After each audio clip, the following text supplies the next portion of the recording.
Well, Halloween Rerun has been announced. I hope you're ready for more grinding, although it's a light version compared to last year's. So with that, we are getting Caster Liz again, who helped me so much back in the day.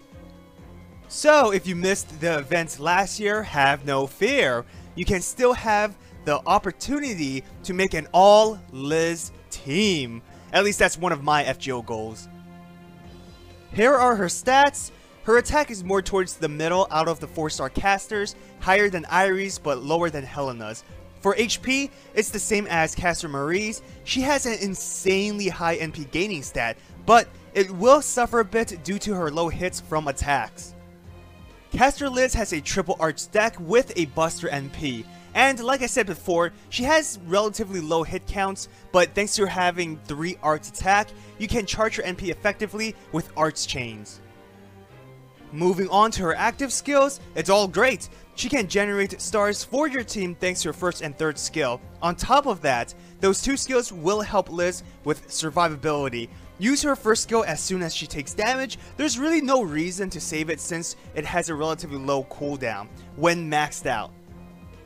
Her gut skill, now that you should save. The 8 stars you gain is just a bonus, no need to sacrifice her revival. Mana burst skill is the most important ability for her, and should be your first priority when leveling up her skills. Obviously, you want to save this for her NP attack. This will increase her damage and will burn all your enemies until they're basically dead. I mean, you should be able to kill them within 10 turns. You should never ever underestimate burn damage, even if it is only 300 per turn. It adds up, especially when it's stacked, which you can do since the skill has a low cooldown when maxed out. For her passive skills, specifically Territory Creation helps a lot since she does have 3 normal arts attacks.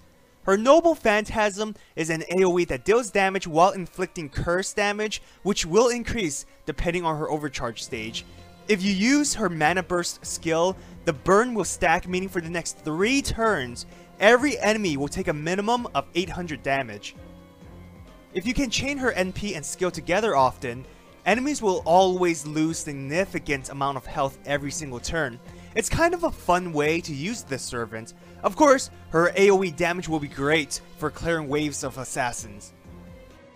For CE recommendations, go for the ones that will increase her NP damage. You can never go wrong with Heaven's Feel or the Black Grail. Other more updated suggestions are Go West and Glorious With Me. Both will increase her NP damage but will also generate some stars each turn. Combine that with her first skill, you'll gain a minimum of 9 stars each turn. Glory Is With Me would be great if you can deal consistent crit damage with Caster Liz. Probably a good CE if you have a strong star generator on your team. And here are some budget CEs you can use if you don't have the 5 stars. These will help her with her NP strength as well. For team recommendations, Tamamo works perfectly. Although her arts buff does not help Liz with the NP attack, it can still help with boosting the 3 normal arts attacks. Tamamo can charge Caster Liz NP gauge either through arts chains or her NP. The reduce in skill cooldown will allow you to use Mana Burst more often, and like I said before, it's fun stacking burn and curse debuffs. Helena would also work with Liz. Both are AoE casters, you can arts chain frequently. Helena can also buff all command cards for Liz as well as charge her NP gauge. She can even generate 5 stars every turn, which can be combined with Liz's own star gaining skill.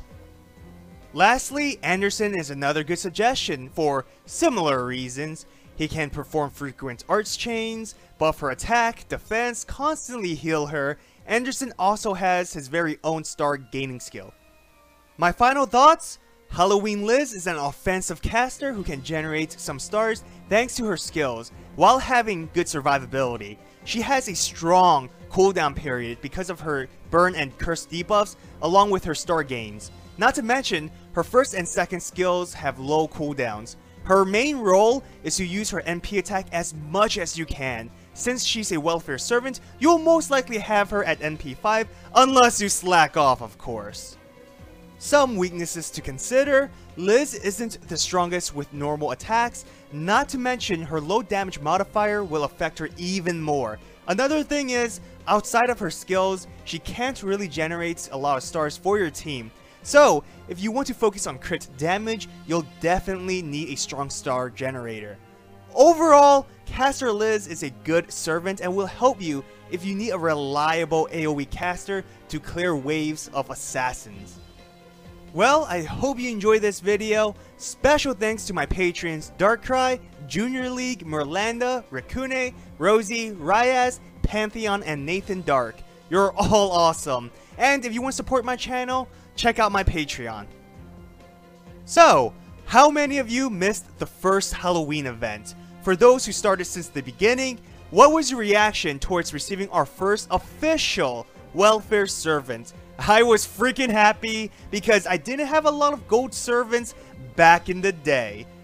If you like this video, hit that thumbs up and subscribe to my channel for more FGO content. Follow me on Twitter and Instagram. Don't forget to join my Discord server. All links are in the description. Have an awesome day, everyone. Till next time.